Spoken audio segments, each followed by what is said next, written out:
Welcome back, everyone. Today, we're going deep on a topic that I'm pretty sure we all have some personal experience with. First love. Oh, absolutely. Everyone remembers their first love. Right.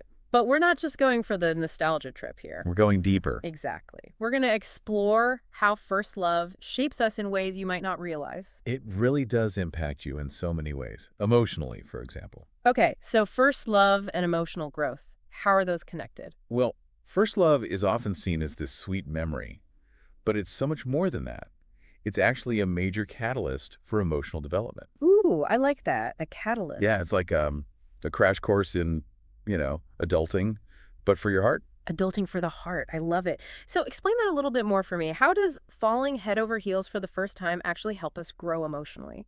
Well, before you have that first big relationship, your idea of love is probably pretty idealized. Oh, 100%. Maybe it's based on fairy tales or romantic comedies. Yeah, where everything is perfect. Right. There are no real conflicts. And everyone lives, happily ever after. Yeah, I grew up watching way too many romantic comedies. Definitely went into my first relationship with some pretty unrealistic expectations. And that's where first love kind of throws you a curveball. Reality hits. Yeah. All of a sudden you're dealing with real life relationship stuff. Like what? Give me some examples. Learning how to communicate your needs to another person. Oh. Figuring out how to handle jealousy. Oh, jealousy. Right. Learning to compromise. Yeah. And all of that without losing yourself in the process. Yeah. You know what? I actually remember this one time with my first love. We were at a party and they were talking to someone else and I just completely lost it. Oh. The jealousy, it was like through the roof. And I reacted so badly. It was a total mess. It happens. Mm. But, that's actually a really good example of what we're talking about. Because first, love forces us to deal with those raw emotions head on. And by doing that, we develop our emotional intelligence. So those messy moments are actually good for us. They can be. They're opportunities to learn and grow. Because it's not just about understanding our own feelings. It's also about being able to read and respond to our partner's emotions, too. That makes sense. So it's like emotional boot camp. Exactly. You're learning these crucial skills like communication, empathy, and emotional regulation. And all of those become the foundation for healthier relationships later on. It's kind of amazing, right, how those early fumbles can actually have a lasting impact. Speaking of lasting impact, it's wild how much our families can influence our first love experience. Right. And it's often underestimated. Even though it feels so personal, like it's just you and this other person. But family dynamics play a huge role. Think about it. Your family is your first model for romantic relationships. They're like the blueprint. Exactly. Yeah. So, for example, if you grew up in a home where affection was shown openly, you're more likely to feel comfortable expressing affection in your own relationships. That makes sense. But on the flip side, if your family was more emotionally distant, opening up to a romantic partner might feel really, really difficult. Yeah, I can see that. It's like you're carrying that baggage with you. And it's not just about, how love is expressed. It's also about how conflict is handled. Think about how your parents handled disagreements. Did they argue constructively, or did they just sweep things under the rug? Oh, wow, that's a good point. Those patterns, even if you don't realize it, can influence how you deal with conflict in your own romantic relationships. It's like we inherit these relationship patterns from our families without even realizing it. And to make things even more interesting, you also have to factor in how our families react to our first love. Oh, yeah, that adds another layer of complexity. Some families are super supportive, offering Oh. advice and cheering you on. And then there are those that are a bit more, Hesitant. hesitant or even disapproving. That can definitely make things tough. Oh, tell me about it.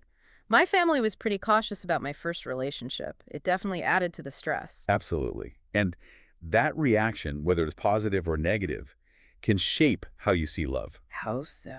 Well, if your family supports your choices and models healthy relationships, you're more likely to approach love with, a sense of optimism. But if there's a lot of disapproval or dysfunction of the family, it can make it harder to trust in a romantic relationship or feel secure. So basically, our family background creates the backdrop for our first love experience. In a lot of ways, yes. It shapes your beliefs about love, your expectations, the whole context. Wow, it's amazing how those early experiences, even within our families, can have such a ripple effect on our lives. It really is. But, it's not just our families shaping our views on love. Hmm. We also can't ignore the influence of society, the whole, the bigger picture. Oh, yeah. the culture we live in. Exactly. We're bombarded with messages about what love should be. Right. From movies, music, books, it's everywhere. And it all contributes to creating um, this idealized version of love that can be really hard to live up to. It's like we're set up for disappointment before we even start. In a way, yeah. It can lead to what we call romantic idealism, this idea that love should be easy, always happy, conflict-free. And we all know that's not reality. Right. And that's what first love often reveals. Real love is messy, nuanced, complicated. Yeah, it's definitely not a fairy tale. Exactly. And those idealized portrayals we see in media, they can set us up for a rude awakening. Oh, for sure. I definitely bought into that whole perfect love narrative when I was younger. I think it's almost impossible not to. It's everywhere. And it can make it hard to accept love for what it really is. So how do we navigate those societal pressures, especially during those formative first love experiences? It's a learning process. You have to start separating the fantasy from reality. What you've been told love should be versus what it actually is. That's easier said than done, though. It is. But a big part of it is also about challenging those societal norms. The ones that try to tell us how we're supposed to act in relationships. You're talking about those old school gender roles. Yeah, exactly. The idea that men should be strong and stoic and women should be nurturing and emotional, all that stuff. Oh, so outdated. It is.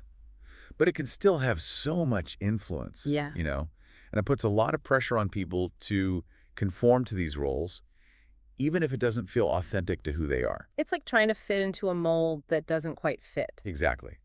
And it leads to conflict, resentment, unmet needs. Thinking back to my own first love, I definitely felt pressure to act a certain way. A lot of people do. I felt like I had to play down my more assertive side, be more feminine. It's tough when you feel like you can't be your true self. It is. I didn't realize until later that I could be myself in a relationship and still be loved. That's such an important realization. It was. Like a breath of fresh air. And it's something that a lot of us learn through those first love experiences. It's about shedding those societal expectations and embracing who we really are. Authenticity. Yes. And that's crucial for building healthy, fulfilling relationships. But it can be a journey. It definitely is. But speaking of journeys, it's amazing how first love, even with all those external influences swirling around, ends up being such a personal experience of self-discovery. Oh, absolutely. It's like you're holding up a mirror to yourself. Right. And you're seeing all these parts of your personality, your needs, even desires that you didn't realize were there. Like you're meeting yourself for the first time. In a way, yeah. It's like that classic coming-of-age story. The hero sets out on a quest and learns all about themselves along the way. And first love is often that initial quest. It pushes you outside your comfort zone, challenges your assumptions, helps you define who you are as an individual. I like that. It's like taking that first solo trip. A bit scary, a bit exciting, but ultimately it changes you. Exactly. And the insights, the self-awareness you gain that stays with you, even after the first love fades away. So even if a first love doesn't last, it's not a waste. Not at all. It's like building a foundation for a house. Okay, I like where you're going with this. The first one you build might not be perfect. There might be some cracks. Right. But you learn so much from the process. You get better. Exactly. And the next one you build is going to be even stronger, more beautiful. I love that analogy. So with first love, it's not about finding the one. It's about using that experience to become the best version of ourselves. That's a great way to put it. And, as we grow and evolve, our understanding of love itself evolves too. So how does our view of love change as we move beyond those intense first love experiences? Well, that initial passion, the fireworks, Yeah. they're amazing, but they don't always last. And as we mature, we start to prioritize different things in a partner. Like what kinds of things? Things like shared values, compatibility, emotional maturity. Deeper. Yeah. And, a willingness to put in the work to actually build a strong, lasting connection. Because we start to realize that butterflies aren't enough. So it's less about the spark and more about building something that can withstand the storms. Exactly. And that shift often comes with experience, with learning from both the joys and the heartbreaks of past relationships. Because we realize that love isn't always a fairy tale. It takes effort, compromise, a commitment to growth. It's like the difference between a summer fling, and a long-term partnership. Perfect analogy. The fling is fun, but the partnership is built on something much deeper. Right. And just like our own understanding of love changes, so do the norms and cultural influences around it. Oh, totally. I mean, the world has changed so much, even in the last few decades. It has. Gender roles are shifting. Yeah. Marriage isn't seen as the be-all, end-all anymore. And there's so much more acceptance of different relationship styles. It's a whole new landscape. It is. And it's important to remember that first love is experienced differently in different cultures. Oh, good point. What might be considered normal in one culture could be totally taboo in another. Can you give us an example of how those cultural differences might play out in first love? Well, for example, in some cultures, family approval plays a huge role in choosing a partner, even for first love. Romantic relationships are seen as an extension of the family. So it's not just about the two individuals. Not at all. It's about the families, too. Yeah. And individual desires can take a backseat to what's considered best for the family as a whole. Wow, that's a big contrast to more individualistic cultures. It is, where personal happiness is prioritized. Right. You choose who makes you happy. And those different approaches lead to very different experiences of first love. I bet. In some cultures, it might be this slow, carefully orchestrated process, while in others, it's all about spontaneity. So many different ways to experience love. Exactly. It's a reminder that there's no one right way. It's a unique journey for everyone. Absolutely. It's influenced by all these factors, personal, familial, and societal.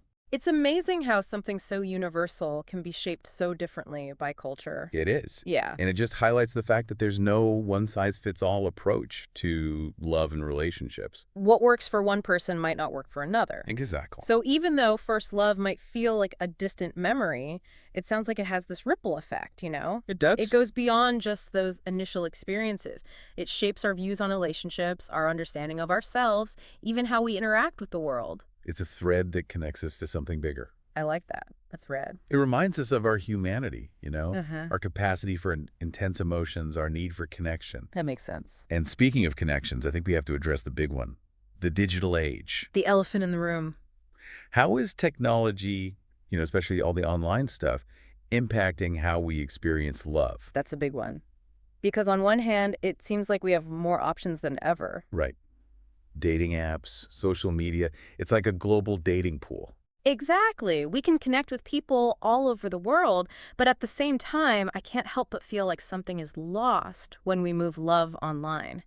It's almost like it becomes less about genuine connection and more about, presenting this perfect image of yourself. You're right. It's easy to get caught up in the whole, the curated profile thing. A highlight reel. Exactly. Yeah. And that can make it hard to really be vulnerable and authentic. Because you're so worried about being judged. And that fear of judgment can be really paralyzing. Especially when you're young and experiencing love for the first time. It's already such an intense, confusing time. It is. And then you add in this pressure to, perform your relationship online, and it just gets amplified. It's exhausting. It is. And it raises some serious questions Yeah. about how technology is shaping our relationships. Are we sacrificing real connection for convenience? That's a good question. But we also have to remember that technology can be a powerful tool for connection, too. Especially for people who might have difficulty meeting people in more traditional ways. Like those who are shy or who live in more rural areas. Or people in long-distance relationships. Right. Technology can make those relationships possible. So I guess it's all about balance, right? Yeah. Using technology mindfully. Exactly. Recognizing both the benefits and the potential downsides. It's about finding that middle ground between the digital world and the real world, between the carefully crafted online persona and, the messy reality of who we really are. Well said. And that brings us back to, what we've been talking about. The search for authentic connection. Exactly. Even in a world that's increasingly digital, that core human desire, it doesn't go away. Right. We still crave love and belonging. We do. And it's that enduring power of love that makes first love such a fascinating topic, even from a philosophical perspective. Ooh, okay, let's go there. What kind of deeper meaning can we find in those first love experiences? Well, for starters, it forces us to grapple with the very nature of love. What is it about this one person, that makes us feel so much, so intensely? Yeah, that's a big question. Is it purely chemical? Just hormones firing in our brains? Or is there something more to it, something deeper, more mysterious? Is it love or just infatuation? Right, that age-old question. And first, love throws us right into that dilemma. Head first. We're experiencing these powerful emotions for the first time, Yeah. and it can be really confusing. Trying to make sense of it all. Exactly. And as we're trying to understand love, we're also trying to understand ourselves. Oh, I see. So first love can be a catalyst for self-discovery. It often is. It forces us to look inward, to examine our desires, our values, what we truly want in a partner. It's like all of a sudden you're seeing yourself in a whole new light. And it can be a little scary Ay. because you're confronting your vulnerabilities. You're realizing that you might not be exactly who you thought you were. Grace can be uncomfortable. It can, but it's essential. And it's not just about personal growth, right? There's also this element of like connecting with something bigger than ourselves. Exactly. First love reminds us that we're a part of something larger. Our shared humanity. Yes. That we all experience these intense emotions, that we all yearn for connection and belonging. It's like it's a reminder that we're not alone. Exactly. And that brings me to something I find fascinating. What's that? Why is first love so romanticized in our culture? Oh, that's a good question. Why are we so obsessed with first love stories? I think it's because they represent this time of innocence and possibility. When everything feels new and exciting. Exactly. And those memories, even if they're bittersweet, they hold a special place in our hearts. They do. They remind us of a time when we were young and full of hope. And maybe they remind us to hold on to a bit of that hope even as we get older. Maybe. So even though it might seem like a distant memory, it sounds like first love has a pretty powerful impact. It does.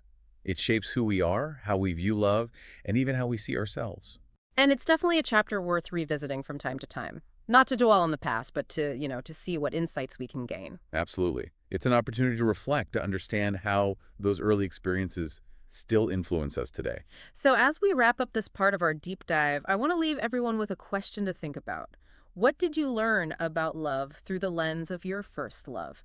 It could be something about its power, its complexity, or its ability to both heal and to hurt. It's a question worth pondering because often those early experiences hold the key to understanding our present. Exactly. So take some time to reflect on those memories and see what wisdom emerges.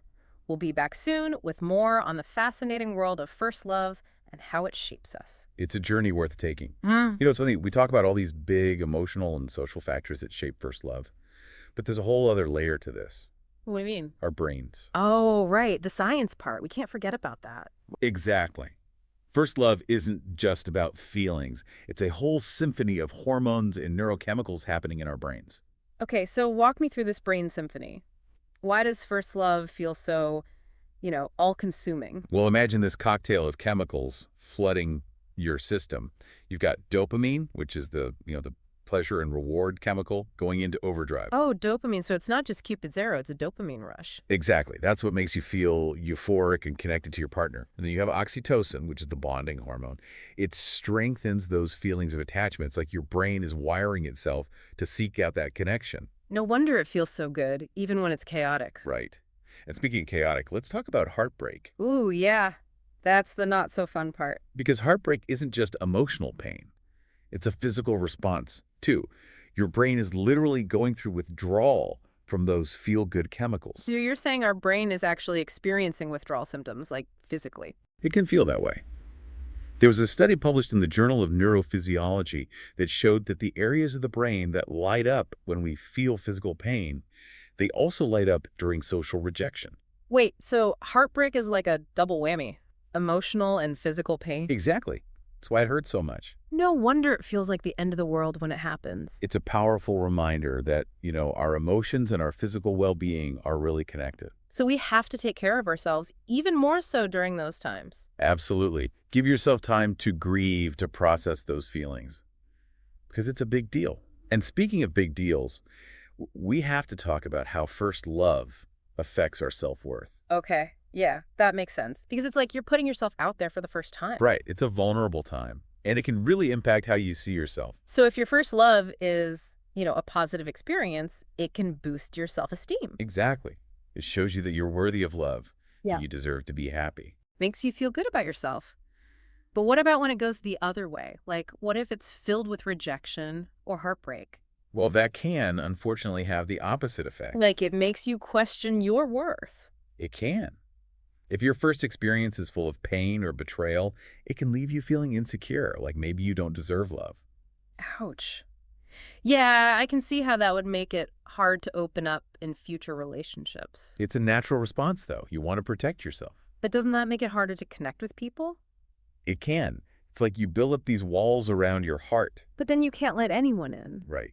But, even those tough experiences, they teach us something. What do you mean? They help us figure out what we don't want. Oh, like in a partner. Exactly.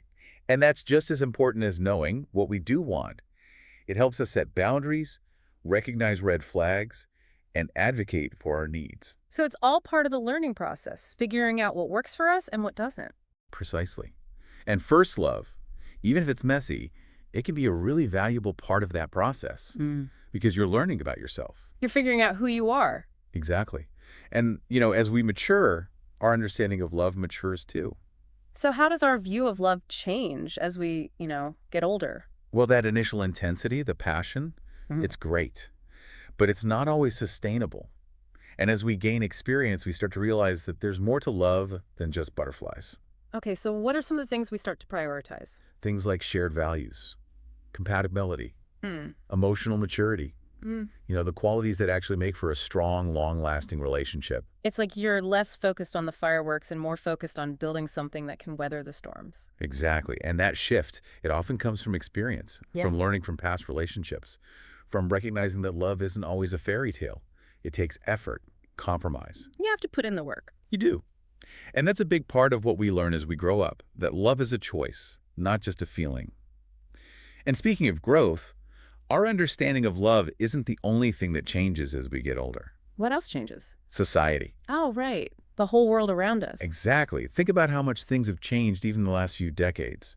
Gender roles are evolving. Marriage isn't seen as the only path to happiness anymore.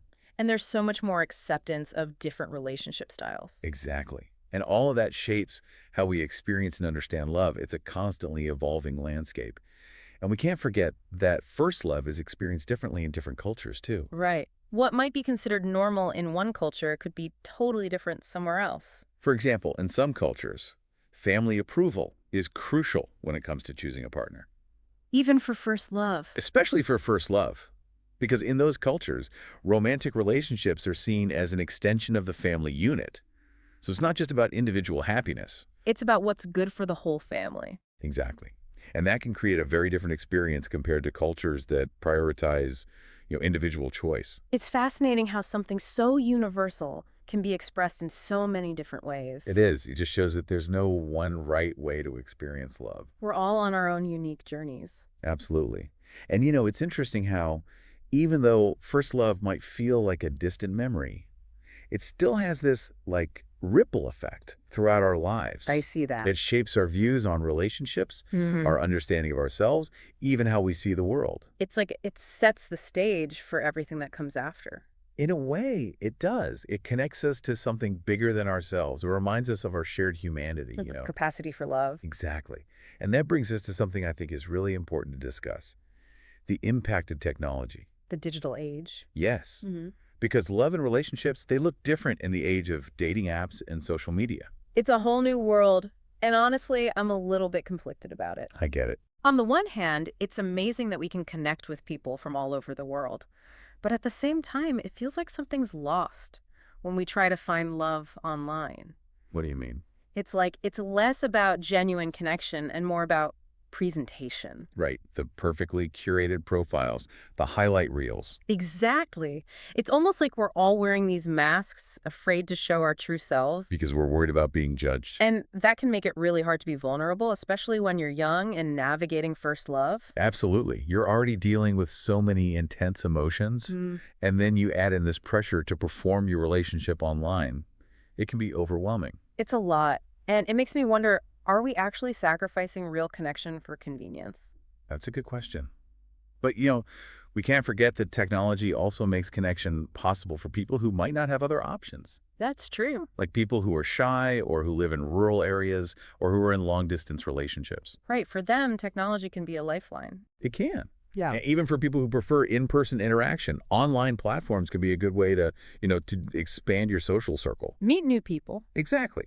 So it's about using technology mindfully, being aware of the potential downsides, but also recognizing the benefits. It's all about balance, right? Yeah. Finding that sweet spot between the digital world and real world connections. Exactly. And, at the end of the day, despite all the changes technology brings, that core human desire for love and connection, it doesn't go away. It's universal. It is. Yeah. And that's what makes first love so fascinating, even from a philosophical perspective. Ooh, okay, let's dive into that a little bit.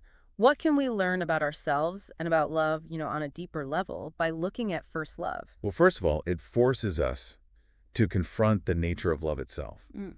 What is it about this one person that makes us feel so much? Why them? Right. Is it just a chemical reaction or is there something more, something magical even? That's a big question. It is. And first love kind of throws us headfirst into that existential crisis. We're feeling all these intense things for the first time, and it's hard to know what to make of it all. It can be pretty overwhelming. It can.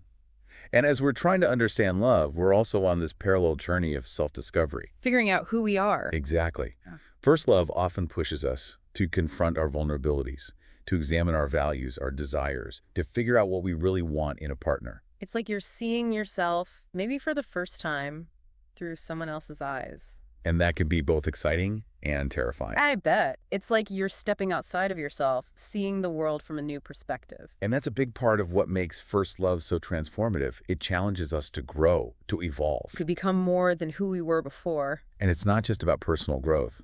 First love also connects us to something larger than ourselves. You mean like a sense of belonging? Exactly. It reminds us that we're all part of this shared human experience, that we all crave love and connection, that we're not alone in this journey. And that's a powerful feeling. It is. And it brings us to something I've always wondered about. Why is first love so romanticized in our culture? Oh, yeah. We're obsessed with first love stories, movies, books, songs, you name it. Why do you think that is? I don't know. I guess it's partly because it represents a time of innocence and possibility, Like a blank slate. Yeah, exactly. Before life gets too complicated. And those memories, even if they're bittersweet, they hold a certain magic. They do. They remind us of a time when we were young and full of hope. And maybe, just maybe, they remind us to hold on to that hope even as we get older. Maybe. So even though it might seem like a distant memory, it sounds like first love has this lasting impact. It does. It shapes who we are, how we view love, and even how we see the world around us. It's a chapter in our lives that we carry with us always. And I think it's a chapter worth revisiting from time to time. To see what we can learn from it. Exactly. To understand how those early experiences still influence us today. So as we wrap up this part of our deep dive, I want to leave everyone with a question to think about. What truth about yourself did you discover through the lens of your first love? It could be something about your emotional needs, your boundaries, maybe even your capacity for resilience. Whatever it is, take some time to reflect on those memories. I think you'll be surprised by what you uncover. It's amazing how much we've covered, from those intense feelings to family dynamics, societal pressures, and even like the science of it all. It's a lot. Mm-hmm. But it all ties back to this idea that first love, even when it's messy, it's like a dress rehearsal for the real deal later on. A dress rehearsal, I like that. Because it's true. We're not born knowing how to have healthy relationships, right? It's a skill. We have to learn it. Exactly. And first love, with all its ups and downs, it's often the training ground for those relationship skills. Communication, compromise, empathy, all of that. So those early relationships, even the ones that crash and burn, they're not a waste of time. Not at all. They're opportunities to learn and grow. It's like that old saying, you can't make an omelet without breaking a few eggs. Right. Sometimes you got to break a few hearts along the way, too. Maybe. But hopefully you learn something in the process. Okay, I'm getting that this is a theme. First, love as a crash course in Relationships 101. But how do those early lessons actually translate into having better relationships later on? Well, let's say in your first love, you struggled with setting boundaries. Yeah, lots of people do. You didn't know how to say no or stand up for your needs. Been there. Right. Or maybe you didn't realize how crucial clear communication is. Those are hard lessons to learn, but they can make all the difference in future relationships. So we learn from our mistakes. Or maybe like we don't ace the first test, but we study harder for the next one.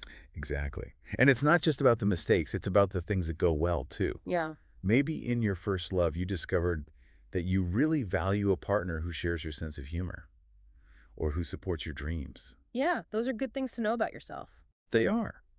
Those are valuable insights that can help you choose partners who are a better fit later on. This makes me think about how, after a while, you start to see patterns in your relationships. Oh, definitely. Like maybe you always seem to be attracted to a certain type of person. Or you keep running into the same conflicts. Exactly.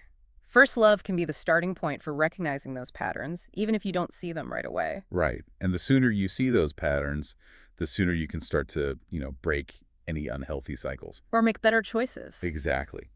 It's like that saying, awareness is the first step to change. First love can be a big wake-up call It can. It's like that aha moment. when it all clicks into place. Right. And once you have that awareness, you can start applying it to your relationships. You can be more intentional about who you choose as a partner. So we become more discerning. Exactly. More aware of what we need and what we deserve. Mm-hmm. And a lot of that comes from the experiences we have, starting with those early explorations of love and connection. Okay, I have another analogy for you. Hit me. It's like, think about how your taste in music evolves over time. Okay, I see where you're going with this. You might start with something simple, like, bubblegum pop. But as you explore different genres, your taste becomes more sophisticated. You start to appreciate more complex melodies. Exactly. And it's the same with love. As we mature, our capacity for love deepens. We learn to tell the difference between, fleeting infatuation and the kind of love that lasts. Exactly. And even if your first love ended badly, in heartbreak or disappointment, It wasn't a failure, it wasn't. It was part of a bigger journey. a stepping stone. Yes.